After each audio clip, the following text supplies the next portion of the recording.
വാർത്തകൾ വിശദമായി. തിരുവനന്തപുരം വിമാനത്താവളത്തിലെ IB ഉദ്യോഗസ്ഥ മേഘയുടെ മരണത്തിൽ സാമ്പത്തിക ചൂഷണവും ഭീഷണിയുമാണെന്ന് പിതാവ് മധുസൂദനൻ. മലപ്പുറം സ്വദേശിയായ IB ഉദ്യോഗസ്ഥനെതിരെയാണ് പിതാവിന്റെ ആരോപണം. മേഘയുടെ അക്കൗണ്ടിൽ നിന്നും പണം മുഴുവൻ ഇയാളുടെ അക്കൗണ്ടിലേക്ക് ട്രാൻസ്ഫർ ചെയ്യിപ്പിച്ചെന്നും കുടുംബം ആരോപിക്കുന്നു. ബാങ്ക് സ്റ്റേറ്റ്മെന്റ് പരിശോധിച്ചതിൽ നിന്നാണ് സാമ്പത്തിക ചൂഷണം നടന്നതായ വിവരങ്ങൾ മേഘയുടെ കുടുംബത്തിന് ലഭിച്ചത്. സുഹൃത്തായ മലപ്പുറം എടപ്പാൾ സ്വദേശിയും IB ഉദ്യോഗസ്ഥനുമാണ് സാമ്പത്തിക ചൂഷണം നടത്തിയതെന്നാണ് കുടുംബത്തിന്റെ ആരോപണം. ഫെബ്രുവരി മാസത്തിലെ ശമ്പളമടക്കം മുഴുവൻ തുകയും മേഘയുടെ അക്കൗണ്ടിൽ നിന്നും സുഹൃത്തിന്റെ അക്കൗണ്ടിലേക്ക് മാറ്റി. മരിക്കുന്ന ദിവസം 80 രൂപ മാത്രമാണ് മേഘയുടെ അക്കൗണ്ടിൽ ഉണ്ടായിരുന്നതെന്നും പിതാവ് പറയുന്നു.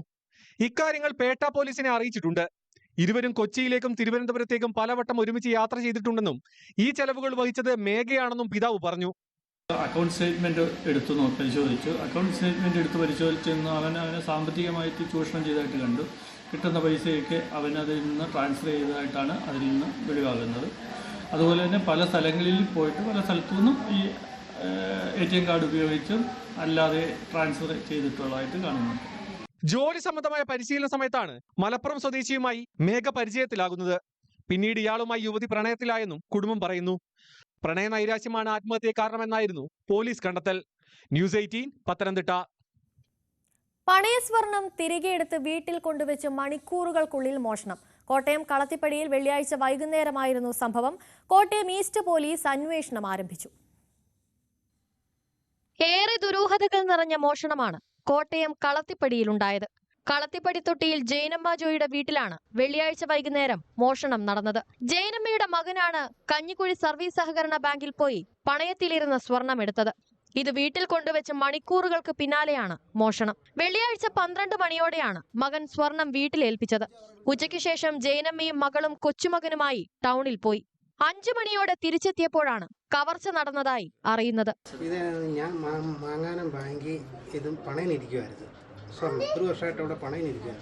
അപ്പോൾ അത് ഞാൻ ചെന്ന് 1.5 ലക്ഷം രൂപ മുടക്കി ഇന്നലെ ചെന്ന് എടുത്തുകൊണ്ട് വന്ന് ഇവിടെ കൊണ്ട് കൊടുത്ത് അമ്മയുടെ കൊടുത്ത് അമ്മ ഇന്ന സ്വർണ്ണം എന്ന് പറഞ്ഞ് കൊടുത്തു കഴിഞ്ഞ് ഇവർ പിന്നെ ഇതിനങ്ങ് പോയി. അമ്മയും പെങ്ങളും കൊച്ചും കൂടെ സ്കൂളിൽ പഠിക്കാൻ പോയി.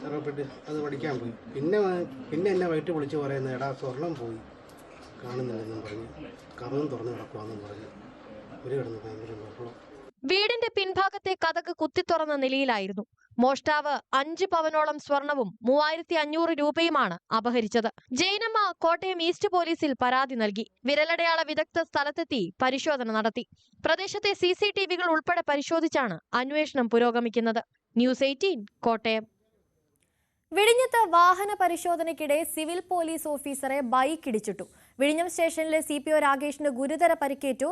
അമിത വേഗതയിലെത്തിയ ബൈക്കിന് കൈകാട്ടിയെങ്കിലും രാകേഷിനെ ഇടിച്ചിട്ട് നിർത്താതെ പോവുകയായിരുന്നു. ഇടുപ്പിനും കൈക്കും സാരമായി പരുക്കുണ്ട്. വാഹനം തിരിച്ചറിയാനായി CCTVകൾ കേന്ദ്രീകരിച്ച് അന്വേഷണം നടക്കുന്നുണ്ട്.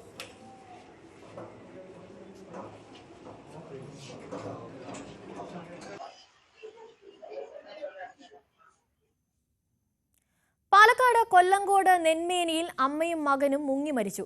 കല്ലേരിപ്പറ്റയിൽ താമസിക്കുന്ന ബിന്ദു, മകൻ സനോജ് എന്നിവരാണ് മരിച്ചത്. അമ്പിട്ടൻചള്ളക്കുളത്തിൽ കുളിക്കാനിറങ്ങിയതാണ് ഇരുവരും. ബിന്ദുവിന് അപസ്മാരം വരാറുണ്ടെന്നും ഈ സമയം രക്ഷിക്കാനിറങ്ങിയ മകനും അപകടത്തിൽപ്പെട്ടതായി നാട്ടുകാർ പറയുന്നു.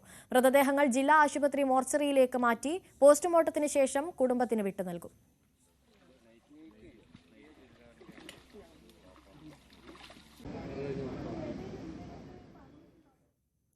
തിരുവനന്തപുരം അടിമലത്തുറയിൽ കുളിക്കുന്നതിനിടയിൽ തിരയിൽപ്പെട്ട് കാണാതായ വിദ്യാർത്ഥിയുടെ മൃതദേഹം കണ്ടെത്തി. പാറ്റൂർ സ്വദേശി പാർത്ഥസാരഥിയുടെ മൃതദേഹമാണ് ഇന്ന് ലഭിച്ചത്. ഇന്ന് രാവിലെ പൂവാറിൽ നിന്ന് മത്സ്യബന്ധനത്തിന് പോയ മത്സ്യത്തൊഴിലാളികളാണ് മൃതദേഹം ആദ്യം കാണുന്നത്. തുടർന്ന് വിഴിഞ്ഞം കോസ്റ്റൽ പോലീസിനെ വിവരമറിയിച്ച ശേഷം പോലീസ് നിർദ്ദേശമനുസരിച്ച് മത്സ്യത്തൊഴിലാളികൾ മൃതദേഹം വിഴിഞ്ഞത്തെ പുതിയ വാർഫിലെത്തിക്കുകയായിരുന്നു. കഴിഞ്ഞ വ്യാഴാഴ്ചയായിരുന്നു Kanjiramkulam KLM government and science കോളേജിലെ വിദ്യാർത്ഥികളായ വേങ്ങാനൂർ പനങ്ങോട് സ്വദേശി ജീവനെയും തിരുവനന്തപുരം പാറ്റൂർ സ്വദേശിയായ ശ്രീ പാർത്ഥസാരഥിയെയും തിരയിൽപ്പെട്ട് കാണാതായത്. ജീവന്റെ മൃതദേഹം അന്ന് തന്നെ കണ്ടെത്തുകയായിരുന്നു. അപകടങ്ങൾ പതിവായ തിരുവനന്തപുരം മുതലപ്പുഴയിൽ മണൽത്തിട്ട നീക്കി തുടങ്ങി. ചേറ്റുവ ഹാർബറിൽ നിന്നെത്തിച്ച ഡ്രഡ്ജർ ഉപയോഗിച്ചാണ് മണൽ നീക്കം.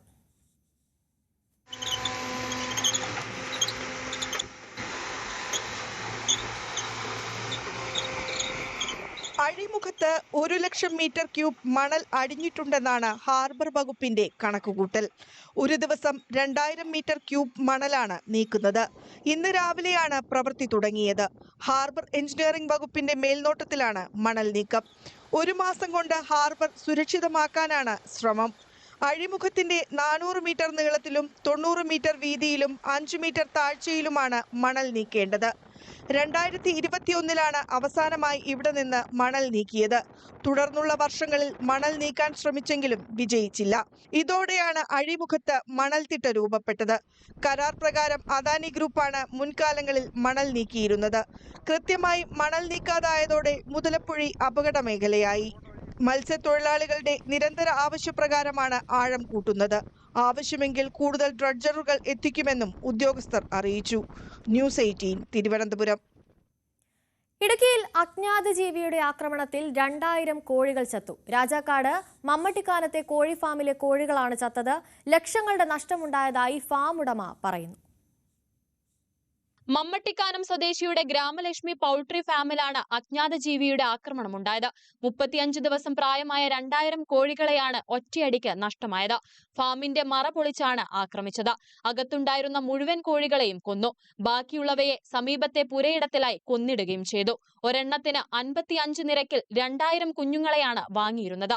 5 ലക്ഷത്തോളം രൂപയുടെ നഷ്ടമുണ്ടായതായാണ് ഉടമ പറയുന്നത്. ഞങ്ങൾ ഒരു 6 മണിയായപ്പോഴത്തേക്ക് ചെന്നപ്പം ഇങ്ങനെ കോഴി വീണ് കിടക്കുക മൊത്തം. അങ്ങനെയാണ് നമ്മൾ അറിയുന്നത്. എനിക്ക് തോന്നുന്നു എന്തെങ്കിലും വന്യമൃഗ ആക്രമണമാണെന്നാണ് എൻ്റെ കണക്കുകൂട്ടൽ. വേറെ പട്ടിയോ അല്ലെങ്കിൽ എന്തെങ്കിലും ആണെങ്കിൽ ഇത്ര എണ്ണത്തിനെ കൊല്ലിയല്ല. വനപാലക സംഘം സ്ഥലത്തെത്തി പരിശോധന നടത്തി. ന്യൂസ് 18 ഇടുക്കി. തിരുവനന്തപുരം ചെമ്പൂരിൽ കശാപ്പിനെത്തിച്ച പോത്ത് വിരണ്ടോടി. 3 പേർക്ക് പരിക്കേറ്റു. ഫയർഫോഴ്സും നാട്ടുകാരും ചേർന്ന് പോത്തിനെ കീഴടക്കി. ചെമ്പൂരിന് സമീപം മൊട്ടലുമൂട്ടിൽ നിന്നും വിരണ്ടോടിയ പോത്ത് കിലോമീറ്ററുകൾ ദൂരമോടി. ബൈക്കുകൾ ഉൾപ്പെടെയുള്ളവ മറിച്ചിട്ടു. വഴിയാത്രക്കാർക്കാണ് പരിക്കേറ്റത്. ഒരാളുടെ പരിക്ക് സാരമാണ്.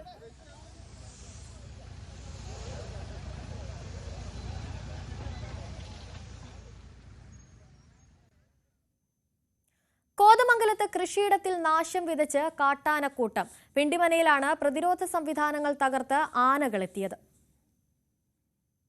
കാട്ടാനകളെ പ്രതിരോധിക്കാൻ സ്ഥാപിച്ച ഫെൻസിംഗ് തകർത്താണ് പിണ്ടിമനയിൽ ആനക്കൂട്ടമെത്തിയത്. പഞ്ചായത്തിലെ 12ാം വാർഡിലാണ് സംഭവം. ആനകൾ കൃഷിയിടത്തിലിറങ്ങി വ്യാപക നാശം വരുത്തി. പൈനാപ്പിൾ, റബ്ബർ തൈകൾ, വാഴ, കയ്യാലകൾ, ലക്ഷങ്ങൾ മുടക്കി സ്ഥാപിച്ച ടിൻ ഷീറ്റുകൾ എന്നിവ ആനക്കൂട്ടം നശിപ്പിച്ചു.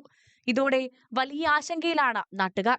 കർഷകരായ മൈക്കുളങ്ങര കുര്യാക്കോസ്, വീപ്പനാട്ട് ഏലിയാസ് എന്നിവരുടെ കൃഷിയിടങ്ങളിലാണ് കാട്ടാനകൾ നാശനഷ്ടം വരുത്തിയത്. വന്യമൃഗങ്ങളെ പ്രതിരോധിക്കാൻ സനൽ എന്ന കർഷകൻ കൃഷിയിടത്തിൽ സ്ഥാപിച്ചിരുന്ന ടിൻ ഷീറ്റുകളാണ് കാട്ടാനകൾ ചവിട്ടി മെതിച്ചത്. ഒരു തലത്തിലും കർഷകർക്ക് മുമ്പോട്ട് പോകുവാൻ സാധിക്കാത്ത ഒരു നിലയിലേക്കാണ് കടന്നു പോയിക്കൊണ്ടിരിക്കുന്നത്. കൃഷി ചെയ്യുക എന്നുള്ള ഒരു ലക്ഷ്യം മാത്രമാണ് ഇന്ന് കർഷകർ ചെയ്യുവാനായിട്ട് സാധിക്കുന്നത്. വിളവെടുക്കുന്ന ഒരു കാര്യത്തിലേക്ക് വരുമ്പോൾ ആ വന്യമൃഗങ്ങൾ വിളവെടുത്തുകൊണ്ട് പോകുന്ന ഒരു സാഹചര്യവും നാശനഷ്ടങ്ങളിലേക്ക് പോയിക്കൊണ്ടിരിക്കുകയാണ്. ഫോറസ്റ്റ് ഡിപ്പാർട്ട്മെന്റിൽ നിന്ന് ഇതിന് സർക്കാരിൽ നിന്നും ഒരു മാർഗം സൃഷ്ടിച്ചുകൊണ്ട് ഈ വന്യമൃഗങ്ങളെ വനത്തിൽ സംരക്ഷിക്കാനുള്ള നടപടി സ്വീകരിക്കണമെന്നാണ് ഈ തരുണത്തിൽ എനിക്ക് സൂചിപ്പിക്കാനുള്ളത്. പഞ്ചായത്ത് പ്രസിഡന്റ് JC സാജു, കൃഷി ഓഫീസർ ശൈലജ തുടങ്ങിയവർ സ്ഥലം സന്ദർശിച്ചു. കാട്ടാനകൾ കൃഷിയിടത്തിൽ കയറാതിരിക്കാൻ നടപടി വേണമെന്ന് കർഷകർ ആവശ്യപ്പെടുന്നു. ഞങ്ങൾ അടുത്തടുത്താണ് എല്ലാവരും കൃഷിഭൂമിയുള്ളത്, കൃഷി ചെയ്യുന്നത്. അങ്ങനെ എല്ലാവർക്കും ബുദ്ധിമുട്ടുണ്ടാക്കുന്ന ഈ രീതിയിലുള്ള സംഭവങ്ങൾ മാറ്റി ഇങ്ങോട്ട് ആന ഏതെങ്കിലും രീതിയിൽ തടയാനുള്ള ശ്രമങ്ങൾ ഉണ്ടാവണമെന്ന് അഭ്യർത്ഥിക്കുകയാണ്. കാട്ടാന ശല്യം മൂലം ജീവിതം വഴിമുട്ടിയ അവസ്ഥയിലാണ് ഇവിടുത്തുകാർ. ന്യൂസ് 18 കോതമംഗലം. പുലിപ്പേടിയിലാണ് ഇടുക്കി വണ്ടിപ്പെരിയാർ പഞ്ചായത്തിലെ ഡൈമുക്ക് പന്തടിക്കളം മേഖല. കഴിഞ്ഞ ദിവസങ്ങളിൽ പ്രദേശവാസികൾ പുലികളെ നേരിട്ട് കണ്ടിരുന്നു. തള്ളപ്പുലിയും 3 കുഞ്ഞുങ്ങളുമാണ് പ്രദേശത്തുള്ളതെന്നാണ് നാട്ടുകാർ പറയുന്നത്. കഴിഞ്ഞ ദിവസം രാത്രിയാണ് വണ്ടിപ്പെരിയാർ സ്വദേശി ബിജു പുലിക്കൂട്ടത്തെ കണ്ടത്. തള്ളപ്പുലിയും കുഞ്ഞുങ്ങളും ഉൾപ്പെടെ 4 എണ്ണം വാഹനത്തിന് കുറുകെ പോയതായി ഇവർ പറയുന്നു.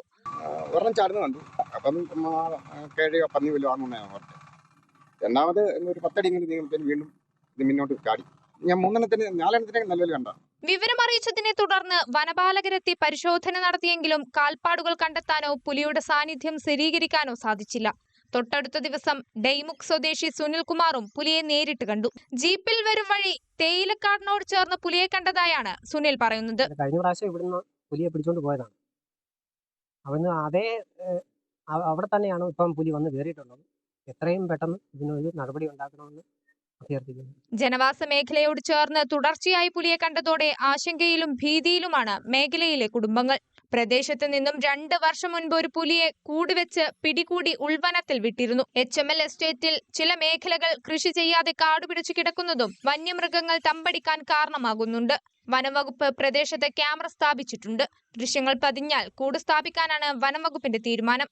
ന്യൂസ് 18 ഇടുക്കി. കാസർഗോഡ് നഗരത്തിൽ പ്രവർത്തിക്കുന്ന റീജിയണൽ അനിമൽ ഹസ്ബൻഡറി സെന്റർ അടച്ചുപൂട്ടൽ ഭീഷണിയിൽ.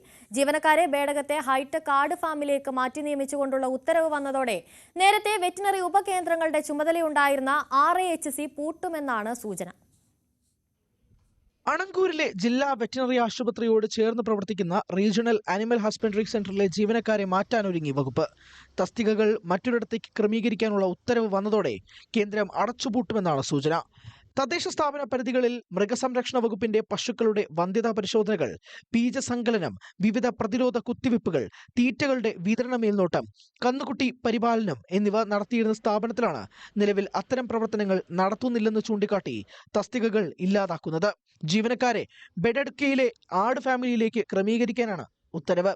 കേന്ദ്രത്തിലെ ജീവനക്കാരെ മുഴുവൻ മാറ്റുന്നതിലൂടെ കാസർഗോഡ്, മഞ്ചേശ്വരം, കാറടുക്ക ബ്ലോക്കുകളിലെ തദ്ദേശ സ്ഥാപനങ്ങളുടെ പരിധിയിലുള്ള മൃഗാശുപത്രികളുടെയും വെറ്റിനറി ഡിസ്പെൻസറികളുടെയും ഉപകേന്ദ്രങ്ങളുടെയും പ്രവർത്തനങ്ങളെ ബാധിക്കുമെന്നാണ് ആശങ്ക. ഭരണസ്വാധീനം ഉപയോഗിച്ച് ഹൈടെക് ആട് ഫാമിനും വേണ്ടി ഉദുമ നിയോജക മണ്ഡലത്തിലെ മലയോര പഞ്ചായത്തും CPM ശക്തി കേന്ദ്രവുമായ ബേഡടുക്കയിലേക്ക് മാറ്റുന്നതിനെതിരെ നെല്ലിക്കുന്ന് MLA ഉൾപ്പെടെയുള്ള ജനപ്രതിനിധികൾ രംഗത്ത് വന്നിട്ടുണ്ട്.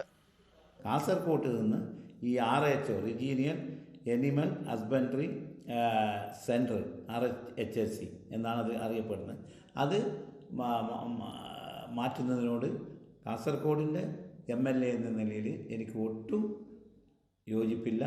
ഈ കാര്യം ഞാൻ നേരത്തെ മണത്തറിഞ്ഞിരുന്നു. അപ്പോൾ തന്നെ ഞാൻ മുഖ്യമന്ത്രിക്ക് കത്ത് നൽകിയിട്ടുണ്ട്. ഇപ്പോൾ തീർച്ചയായും ഇതിൽ സജീവമായി ഇടപെടും. ഇത് കാസർഗോഡ് നിന്ന് പുനഃസ്ഥാപിക്കാൻ MLA എന്ന നിലയിൽ അത് എൻ്റെ ഉത്തരവാദിത്വം, കടമയാണ്. ഇതിൽ ഇടപെട്ട് ഇത് കാസർഗോഡ് തന്നെ പുനഃസ്ഥാപിക്കുക എന്നത്. കന്നുകാലികളുടെ കുളമ്പ് രോഗത്തിന് അടക്കമുള്ള വാക്സിനുകൾ ക്രോഡീകരിക്കുന്ന കേന്ദ്രം കൂടിയാണ് സ്ഥാപനം. ഹൈടെക് ഗോഡ് ഫാമിനായി ബേഡടുക്കയിൽ നിശ്ചയിച്ച സ്ഥലം ആവശ്യത്തിന് വെള്ളവും പുല്ലും കിട്ടാത്ത സ്ഥലത്താണെന്ന വിമർശനവും ഉയർന്നിട്ടുണ്ട്. ന്യൂസ് 18 കാസർഗോഡ്. ആലുവ മൂന്നാർ രാജപാത തുറക്കണമെന്ന ആവശ്യമുന്നയിച്ച് പ്രക്ഷോഭങ്ങൾ ശക്തമാവുകയാണ്. 1924 പ്രകൃതിക്ഷോഭത്തിൽ ഒലിച്ചുപോയ പാതയ്ക്ക് പകരം 1931 തിരുവിതാംകൂർ രാജഭരണകാലത്ത് പുതിയ പാത നിർമ്മിച്ചത്. ഇതോടെ പഴയ പാത വനം വകുപ്പിന്റെ അധീനതയിലായി. എറണാകുളം ജില്ലയിലെ മലയാറ്റൂർ ഫോറസ്റ്റ് ഡിവിഷന്റെ കീഴിൽ വരുന്ന പൂയംകുട്ടി, പിണ്ടിമേട്, കുട്ടപ്പുഴ, കുഞ്ചിയാർ, പെരുമൻകുത്ത്, മാങ്കുളം ലക്ഷ്മി എസ്റ്റേറ്റ് വഴി മൂന്നാറിലേക്ക് എത്തുന്നതാണ് പഴയ ആലുവ മൂന്നാർ രാജപാത. ഏറെ സമയവും വിനോദസഞ്ചാര മേഖലയ്ക്ക് കൂടുതൽ സാധ്യതകൾ നൽകുന്ന പഴയ രാജപാത തുറക്കണമെന്നാണ് നാട്ടുകാർ ആവശ്യപ്പെടുന്നത്. പൂയംകുട്ടി വഴി ഉണ്ടാകുന്നത് മൂന്നാർ മേഖലയ്ക്ക് ഭയങ്കരമായ പുരോഗതി. ടൂറിസ്റ്റുകളെ, അതായത് നെടുമ്പാശ്ശേരി വിമാനത്താവളത്തിൽ നിന്ന് മൂന്നാറിലെ ഏറ്റവും വേഗത്തിൽ, അതായത് നേര്യമംഗലം കൂടി വരുന്നതിനേക്കാൾ കുറേ അധികം കിലോമീറ്ററുകൾ കുറവാണ് പൂയംകുട്ടി വഴിയുള്ള. നല്ല റോഡാണ്, നിരപ്പ് വഴിയാണ്, കയറ്റം കുറവാണ്. അങ്ങനെ ഒരുപാട് നന്മകളുള്ള ഒരു റോഡാണ് ഈ പൂയംകുട്ടി മൂന്നാർ റോഡ്. അപ്പോൾ അതുകൊണ്ട് ആ റോഡ് പുനഃസ്ഥാപിക്കാൻ സർക്കാർ തയ്യാറാകണം. നാട്ടുകാർ നടത്തുന്ന പ്രക്ഷോഭങ്ങൾക്കെതിരെ വനം വകുപ്പ് നിരവധി കേസുകൾ രജിസ്റ്റർ ചെയ്തിട്ടുണ്ട്. 1924 പ്രകൃതിക്ഷോഭത്തിൽ മൂന്നാർ ഉൾപ്പെടെ നാശമുണ്ടായപ്പോൾ ആലുവ മൂന്നാർ രാജപാതയും ഒലിച്ചുപോയി. പിന്നീട് രാജഭരണകാലത്ത് തന്നെ കോതമംഗലത്ത് നിന്നും നേര്യമംഗലം, വാളറ, അടിമാലി വഴി മൂന്നാറിലേക്ക് പുതിയ റോഡ് നിർമ്മിച്ചു. നാടിന്റെ വികസനം ലക്ഷ്യമിട്ട് പഴയ പാത വീണ്ടും തുറക്കണമെന്നും വനം വകുപ്പ് എടുത്ത കള്ളക്കേസുകൾ പിൻവലിക്കണമെന്നുമാണ് നാട്ടുകാർ ഇപ്പോൾ ആവശ്യപ്പെടുന്നത്. ന്യൂസ് 18 ഇടുക്കി. സുമനസുകളുടെ സഹായത്താൽ ഇടുക്കിയിലെ ബിജു പൗലോസിന് വീടൊരുങ്ങി. തിരുവനന്തപുരം ഡിഫറന്റ് ആർട്സ് സെന്ററാണ് വീട് നിർമ്മിച്ച് കൈമാറിയത്. പോളിയോ പോളിയോ ബാധിച്ച് കാലുകൾ തളർന്ന വിജുവിന് സ്വന്തമായി വീടെന്നത് സ്വപ്നമായിരുന്നു. ഇതാണ് തിരുവനന്തപുരം ഡിഫറൻറ്റ് ആർട്സ് സെന്റർ യാഥാർത്ഥ്യമാക്കിയത്. 8.25 സെന്റ് ഭൂമിയിൽ മാതൃകാ ഭവന പദ്ധതിയുടെ ഭാഗമായി 668 ചതുരശ്ര അടിയുള്ള വീടാണ് നിർമ്മിച്ചു നൽകിയത്. വീടിന്റെ താക്കോൽദാനം സന്തോഷ് ജോർജ് കുളങ്ങര നിർവഹിച്ചു. ഇന്ന് ഈ വീട്ടിലേക്ക് ജീവിതം പറിച്ചു നടുന്ന അല്ലെ പുതിയ ജീവിതം ആരംഭിക്കുന്ന ബിജു പൗലോസിനും കുടുംബത്തിനും എല്ലാ ആശംസകളും നേരുകയാണ്. ഐശ്വര്യപൂർണമായ ജീവിതം, ഒരു രണ്ടാം ഘട്ട ജീവിതത്തിന്റെ ഒരു കുതിപ്പിനുള്ള ഒരു സ്ഥലമായി, ഒരു ലോഞ്ച് പാടായി ഈ വീട് മാറട്ടെ എന്ന് ഞാൻ ആശംസിക്കുകയാണ്. റാമ്പ്, വീൽചെയർ കടന്നുപോകാൻ പാകത്തിൽ വാതിലുകൾ, ഭിന്നശേഷി സൗഹൃദ ടോയ്ലറ്റുകൾ എന്നിവ ഈ വീടിന്റെ പ്രത്യേകതയാണ്. വഴിത്തലയിൽ നടന്ന ചടങ്ങിൽ സംവിധായകൻ Prajeesh Sen, Shantigiri college manager father Paul Parakkattayil, different arts centre executive director Gopinath Muthukad, magic plant manager CK Sunil Raj തുടങ്ങിയവർ സംസാരിച്ചു. ഡിഫറൻറ്റ് ആർട്സ് സെന്ററിലെയും മാജിക് പ്ലാനറ്റിലെയും ജീവനക്കാരുടെ ധനസമാഹരണത്തിലൂടെ വാങ്ങിയ വീൽചെയറും വിജുവിന് കൈമാറി. ന്യൂസ് 18 ഇടുക്കി. നിർധന കുടുംബത്തിനായി സുമനസുകൾ നിർമ്മിച്ചു നൽകുന്ന വീടിന്റെ വയറിംഗ്, പ്ലംബിംഗ് ജോലികൾ സൗജന്യമായി ചെയ്യുകയാണ് അടിമാലി ടെക്നിക്കൽ ഹൈസ്കൂളിലെ അധ്യാപകരും വിദ്യാർത്ഥികളും. മറയൂർ സ്വദേശിനിക്കായി നിർമ്മിച്ചു നൽകുന്ന വീടിന്റെ വയറിംഗ്, പ്ലംബിംഗ് ജോലികളാണ് വിദ്യാർത്ഥികളുടെയും അധ്യാപകരുടെയും രക്ഷിതാക്കളുടെയും നേതൃത്വത്തിൽ പൂർത്തീകരിച്ചത്. അടിമാലി മച്ചിപ്ലാവിന് സമീപമാണ് സുമനസുകളുടെ സഹായത്താൽ വീട്ടമ്മയ്ക്ക് സ്നേഹവീടൊരുങ്ങുന്നത്. നിർധന കുടുംബത്തിന്റെ വീടെന്ന സ്വപ്നം പൂർത്തീകരിക്കാൻ പങ്കാളികളാവുകയാണ് അടിമാലി ടെക്നിക്കൽ ഹൈസ്കൂളിലെ അധ്യാപകരും വിദ്യാർത്ഥികളും അവരുടെ രക്ഷിതാക്കളും. അടിമാലി വൈസ്മെൻ സെന്ററിലും മറ്റ് സുമനസുകളും ചേർന്നാണ് മറയൂർ സ്വദേശിനിക്കായി സ്നേഹവീട് നിർമ്മിച്ചു നൽകുന്നത്. വീടിന്റെ വയറിംഗ്, പ്ലംബിംഗ് ജോലികൾ ടെക്നിക്കൽ ഹൈസ്കൂളിലെ അധ്യാപകരും വിദ്യാർത്ഥികളും ഏറ്റെടുത്ത് പൂർത്തീകരിച്ചത് കുടുംബത്തിന് ഏറെ സഹായകമായി. ക്ലാസ് മുറികളിൽ പഠിക്കുന്ന കാര്യങ്ങൾ പ്രവൃത്തിപഥത്തിലെത്തിക്കുവാനുള്ള അവസരമായി കണക്കിലെടുത്ത സ്കൂൾ അധികൃതർ ഇക്കാര്യത്തിൽ കുട്ടികൾക്ക് പൂർണ്ണ പിന്തുണ നൽകി. ന്യൂസ് 18 ഇടുക്കി. കോതമംഗലത്ത് പ്രവാസി കൂട്ടായ്മയുടെ നേതൃത്വത്തിൽ മട്ടുപ്പാവ് കൃഷി. 5000 സ്ക്വയർ ഫീറ്റിലാണ് പഴം, പച്ചക്കറി കൃഷി ഒരുക്കിയിരിക്കുന്നത്. തങ്കളം ബൈപ്പാസ് റോഡിലെ ലാക്കാസ റെസിഡൻസിയുടെ മട്ടുപ്പാവിലാണ് കൃഷി. എല്ലാവിധ പച്ചക്കറികളും ഫലവൃക്ഷങ്ങളും ഇവിടെ വളരുന്നു. പച്ചക്കറി കൃഷി നേരത്തെ തുടങ്ങിയിരുന്നു, പിന്നീടാണ് ഫലവൃക്ഷങ്ങൾ വെച്ചുപിടിപ്പിച്ചത്. ലാക്കാസ MD MU അഷ്റഫാണ് നേതൃത്വം നൽകുന്നത്. അംഗങ്ങൾ തന്നെയാണ് പരിപാലനം. വഴുതന, പയർ, പാവൽ, മുളക്, തക്കാളി, വെണ്ട, മാവ്, പ്ലാവ്, റംബൂട്ടാൻ തുടങ്ങിയവ ഗ്രോ ബാഗുകളിലും ഡ്രമ്മുകളിലുമായാണ് വളർത്തുന്നത്. ഏതാണ്ട് 5000 സ്ക്വയർ ഫീറ്റ് വരുന്ന ഈ ലാക്കാസ റെസിഡൻസിയുടെ മുകളിൽ മാക്സിമം എല്ലാവിധ പച്ചക്കറികളും ഫലവൃക്ഷ തൈകളും നടുക എന്നുള്ളതാണ്. ഇപ്പോൾ കുറേ തൈകളൊക്കെ വെച്ച് അതൊക്കെ പടർന്നു വരുമ്പോൾ തന്നെ മാനസികമായി വളരെ ഒരു ഉന്മേഷം രാവിലെ ഇതിൻ്റെ അടുത്തേക്ക് വരുമ്പോൾ തന്നെ നമുക്ക് കിട്ടുന്നുണ്ട്. കോതമംഗലം കൃഷി ഓഫീസറിന്റെ സഹായത്തോടെയാണ് മട്ടുപ്പാവ് കൃഷി. ഉദ്ഘാടനം FIT ചെയർമാൻ R അനിൽകുമാർ നിർവഹിച്ചു. ഈ സ്ഥാപനത്തിന്റെ മുകളിൽ ഇത്തരത്തിലൊരു പ്രവർത്തനം സംഘടിപ്പിക്കുമ്പോൾ അതിന് പ്രവാസികളുടെ തന്നെ ഒരു കൂട്ടായ്മ സംഘടിപ്പിച്ചുകൊണ്ട് ഉള്ള ഇടപെടൽ സംഘടിപ്പിച്ചു എന്നുള്ളത് ഏറ്റവും പ്രയോജനകരമായിട്ടുള്ള സംഗതിയാണ്, മാതൃകാപരമായിട്ടുള്ള സംഗതിയാണ്. ഇത്തരത്തിലുള്ള പ്രവർത്തനങ്ങളിൽ തദ്ദേശ ഭരണ സ്ഥാപനങ്ങൾ എന്നുള്ളതിൽ കോതമംഗലം നഗരസഭ, അതോടൊപ്പം തന്നെ നെല്ലിക്കുഴി പഞ്ചായത്ത്, മറ്റ് തദ്ദേശ ഭരണ സ്ഥാപനങ്ങളിലെ പ്രതിനിധികൾ, സഹകരണ സ്ഥാപനങ്ങളുടെ പ്രതിനിധികൾ, ഇവരെല്ലാം നല്ല നിലയിലുള്ള ഇടപെടലുകൾ നടത്തിക്കൊണ്ട് മുന്നോട്ട് പോകുന്നു. കൂടുതൽ ഇടത്തേക്ക് കൃഷി വ്യാപിപ്പിക്കുകയാണ് ലക്ഷ്യം. News 18 Kothamangalam. Palakkad Vadanamkurissi government higher secondary സ്കൂളിലെ പരിശീലനം പൂർത്തിയായ സ്റ്റുഡന്റ് പോലീസ് കേഡറ്റുകളുടെ പാസിംഗ് ഔട്ട് പരേഡ് നടന്നു.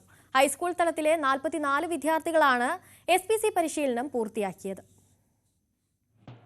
കേഡറ്റുകളുടെ passing out parade മികവുറ്റതായിരുന്നു.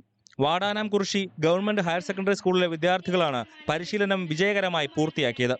Residential camp, കായിക പരിശീലനം, പരേഡ്, റോഡ് സുരക്ഷാ ക്യാമ്പയിൻ, നിയമ സാക്ഷരതാ ക്ലാസുകൾ തുടങ്ങിയവ ഉൾപ്പെടുത്തിയുള്ളതാണ് പരിശീലനം. കേഡറ്റുകളുടെ പാസിംഗ് ഔട്ട് പരേഡ് വീക്ഷിക്കാൻ രക്ഷിതാക്കളും സഹപാഠികളും എത്തിയിരുന്നു.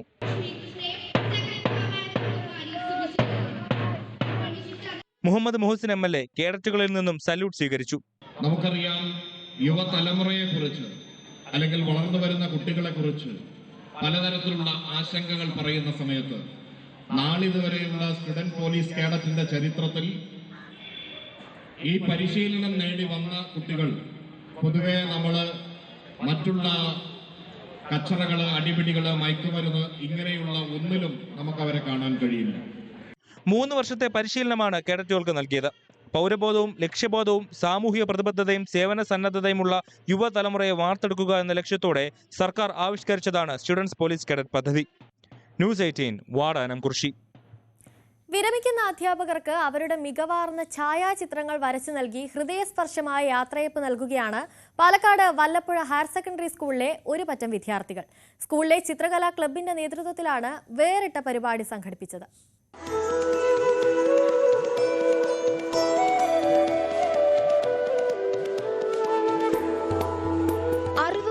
അധ്യാപകരെ മനസ്സിലും ഒപ്പം ചിത്രങ്ങളിലും പകർത്തിയാണ് വല്ലപ്പുഴ ഹയർ സെക്കൻഡറി സ്കൂൾ വിദ്യാർത്ഥികൾ വിരമിക്കുന്ന അധ്യാപകരോടുള്ള ഗുരുഭക്തി അറിയിക്കുന്നതും യാത്രയയപ്പ് നൽകുന്നതും.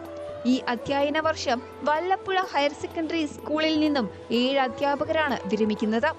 PS Jaya, K Unni, P Suresh Kumar, AN Hussain, KK Jyothi, NP Devaki, PK Nirmala എന്നീ 7 അധ്യാപകരുടെ ഛായാചിത്രങ്ങൾ വരച്ചാണ് വിദ്യാർത്ഥികൾ അധ്യാപകർക്ക് സമ്മാനിക്കുന്നത്.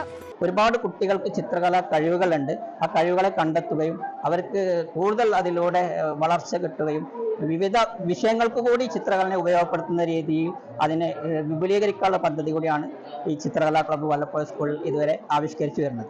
വിദ്യാലയത്തിലെ ചിത്രകലാ ക്ലബ്ബ് വിദ്യാർത്ഥികളായ ഫാത്തിമ ഷിഫ, ഹംന നസ്രീൻ, ആദിദേവ് എന്നിവരും പൂർവ്വ വിദ്യാർത്ഥികളായ KP മുസ്തഫ, ആശ എന്നിവരുമാണ് ഛായാചിത്രങ്ങൾ വരച്ചത്.